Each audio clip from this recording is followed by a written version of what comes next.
అందరికీ నమస్కారం. మనం చాలా సార్లు ఒక విషయం ఆలోచిస్తూ ఉంటాం.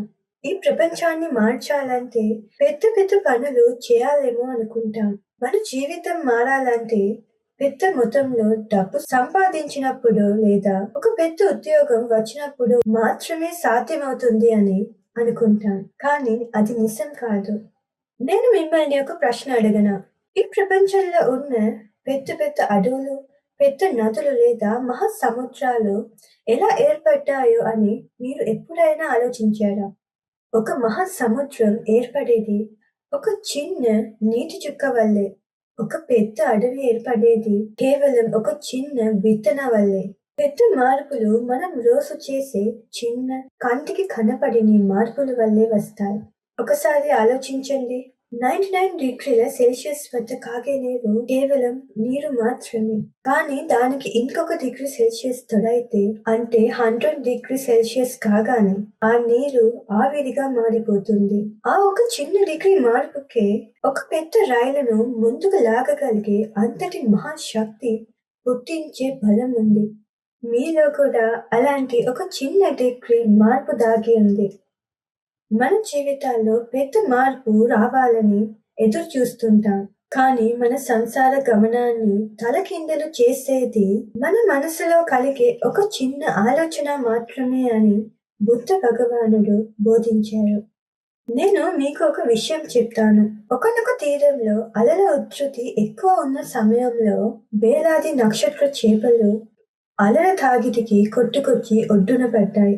నక్షత్ర చేపలనేవి నీరు లేకుండా భూమిపై ఎక్కువ సమయం బ్రతకగలిగే జీవులు కావు. ఉదయం గడుస్తున్న కొద్దీ సూర్యుడు వేడి పెరిగిపోవడంతో ఆ తపనకు తట్టుకోలేక విలవిలలాడుతూ ఎండిపోయి చనిపోవడం మొదలయ్యాయి. ఆ సమయంలో ఆ తీరంలో నడుచుకుంటూ వెళ్తున్న ఒక యువకుడు ఆ సంఘటన చూశాడు. అతడు ఒడ్డు వెంబడి పరుగెడుతూ కింద పడిపోయి ఉన్న నక్షత్ర చేపలను ఒక్కొక్కటిగా తన చేతిలోని తీసుకుని మళ్ళీ ఆ సముద్రంలోకి విసరడం మొదలుపెట్టాడు. అతను ఎంతో అలసిపోయినా కూడా ఏమాత్రం విడవకుండా నిరంతరం ఆ పనిని చేస్తూ ఉన్నారు. ఇదంతా చూస్తున్న ఒక వృద్ధుడు ఆ యువకుడు దగ్గరికి వెళ్లి నచ్చి నవ్వుతూ ఇలా అడిగాడు. యువకుడా, ఈ తీరం మైళ్ళ దూరం పొడవు ఉంది. ఇక్కడ వేలాది చేపలు ఉన్నాయి. నువ్వు చేస్తున్న ఈ పని వల్ల ఈ మొత్తం తీరానికి గాని ఈ పెద్ద సమస్యకు గాని ఎలాంటి మార్పు రాదు కదా. ఆ యువకుడు ఏమి చెప్పకుండా కిందకు వంగి ఇనుకలో వేదనతో కొట్టుకుంటున్న ఇంకొక నక్షత్ర చేపను దోసిట్లోకి తీసుకుని సముద్రంలోకి విసిరాడు. అలా విసిరి ఆ వృద్ధుడి వైపు చూసి ఇలా అన్నాడు. మీరు చెప్పేది నిజమే కావచ్చు. ఈ మొత్తం తీరానికి గాని ఈ ప్రపంచానికి గాని దీనివల్ల ఎలాంటి మార్పు రాకపోవచ్చు. కానీ నేను ఇప్పుడు సముద్రంలోకి వేసిన ఆ ఒక చేపకు మాత్రం ఇది తన జీవితాన్నే మార్చేసి ఒక పెద్ద మార్పు. ఆ యువకుడు చెప్పిన ఆ విషయం గురించి కొంచెం ఆలోచించండి. ఆ యువకుడు మనసులో కలిగింది పవిత్రమైన కరుణ. ఆ అన్ని చేపలను నేను కాపాడలేను కదా అని అతడు అనుకోలేదు. అతడు చూసేది కేవలం తన కళ్ళు ముందు ప్రాణాలు విడిస్తున్న ఆ జీవిని మాత్రమే. నేను ఒక చేపను కాపాడితే ఏమవుతుంది అని వెనకడుగు చేయకుండా అతను శాయశక్తులా ప్రయత్నించాడు. అలాగే ఆ యువకుడు ఎలాంటి పేరు ప్రఖ్యాతులను ఆశించలేడు. ఇతరుల చూసిన అపజయంలో అతను విజయం చూశాడు. అయితే మీరేం చేయగలరో ఇప్పుడు చూద్దాం. నా దగ్గర పెద్ద మార్పును తీసుకురావడానికి అంత డబ్బు లేదు కదా, అంత అధికారం లేదు కదా అని భయపడకండి, బాధపడకండి. మీరు పేదవారై ఉండవచ్చు. ఒక సాధారణ కుటుంబానికి చెందిన వారై ఉండవచ్చు. లేదా ధనవంతులైనా ఉండవచ్చు. ఈ సమాజంలో ఉన్న పేద ప్రజలందరి ఆకలిని మీరు తీర్చలేకపోవచ్చు. కానీ మీ ఇంటి ముందుకు వచ్చి ఆకలితో అలమటిండే ఒకే ఒక యాచకుడికి అన్నం పెట్టడం మీ వల్ల అవుతుంది. ఒక మూగ జీవికి ఆహారం పెట్టడం మీ వల్ల అవుతుంది. తీవ్రమైన బాధలు ఉన్న మీ ఒకే ఒక స్నేహితుడి మాటలు ఓపికగా వినడానికి, అతనికి ఓదార్పునివ్వడానికి మీ వల్ల అవుతుంది. రోజంతా పనిచేసి మీరు ఎంతో అలసిపోయి ఉండవచ్చు. అయినా సరే మీకు ఎదురయ్యే వారికి ఒక చిన్న చిరునవ్వును బహుమతిగా ఇవ్వడం మీ వల్ల అవుతుంది. మీకు మొత్తం లోకాన్ని మార్చలేకపోవచ్చు. కానీ ఆ క్షణంలో మీరు సహాయం చేసి ఆ వ్యక్తి యొక్క ఆ ఒక మూగ జీవి యొక్క మొత్తం ప్రపంచాన్ని సంతోషంతో మాత్రం నింపడం మీరు చేయగలరు. మీ యొక్క ఆలోచనలతో, మీ యొక్క కర్మతో, మీ యొక్క మాటతో ఇతరులకు మేలు చేయడం మాత్రమే చేయండి. కానీ దానికి ప్రతిగా ఎలాంటి కృతజ్ఞతను గాని, సహాయాన్ని గాని ఆశించకుండా మీరు చూసే ఒక కరుణాభరితమైన చూపు, మీ ఒకే ఒక చిరునవ్వు ఇంకొకరికి జీవించడానికి ఎంతో బలాన్ని ఇవ్వవచ్చు.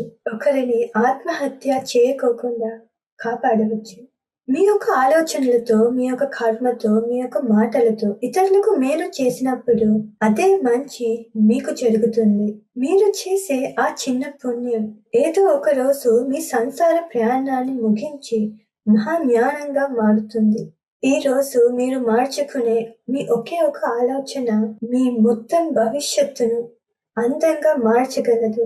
దీన్ని నిరూపించడానికి సైన్స్ లో ఒక అందమైన సిద్ధాంతం ఉంది. దాన్ని బటర్ఫ్లై ఎఫెక్ట్ అంటారు. 1960 కాలలో ఎడ్విడ్ లారెన్స్ అనే వాతావరణ శాస్త్రవేత్త వాతావరణాన్ని అంచనా చేయడానికి గణిత సమీకరణాలు రాస్తూ ఉన్నప్పుడు దీన్ని కనుగొన్నారు. ఆయన దీనికి ఇచ్చిన ఉదాహరణ ఇలా ఉంది. బ్రెజిల్ లో ఉన్న ఒక చిన్న సీతాకోక చిలుక తన రెక్కలను ఆడించినప్పుడు పుట్టే ఒక అతి సూక్ష్మమైన గాలి తరంగం ఒక చైన్ రియాక్షన్ మెల్లమెల్లగా పెద్దదై కొన్ని నెలల తర్వాత అమెరికాలోని టెక్సాస్ రాష్ట్రంలో ఒక మహా తుఫానును సృష్టించడానికి కారణం కావచ్చు. నిజానికి ఒక చిన్న సీతాకోక చిలుక తుఫానును సృష్టించలేదు. కానీ ఆ చిన్న రెక్కల కదలిక వల్ల వాతావరణంలో జరిగే ఒక అతి సూక్ష్మమైన మార్పు ఆ తర్వాతి గాలి తరంగాన్ని మారుస్తుంది. దానివల్ల ఇంకొకటి మారుతుంది. అలా వేల సార్లు మారుతూ వెళ్ళినప్పుడు చివరి ఫలితం మహా వినాశకరమైన తుఫానుగా మారవచ్చు.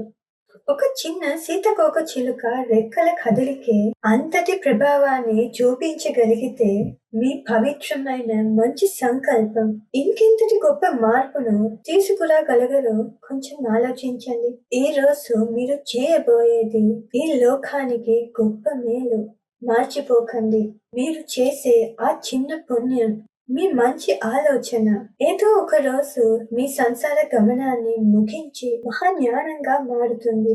ఉదబిందు నిపాతేన ఉదకుంభోపి పూరతి అంటే బొట్టు చేరే నీరే కిందిని నింపుతుంది. అలాగే మీరు చేసే చిన్న చిన్న మంచి పనులే మీ జీవితాన్ని పుణ్యంతో నింపుతాయి. ఈ మార్పును మీ నుంచే మొదలు పెట్టండి.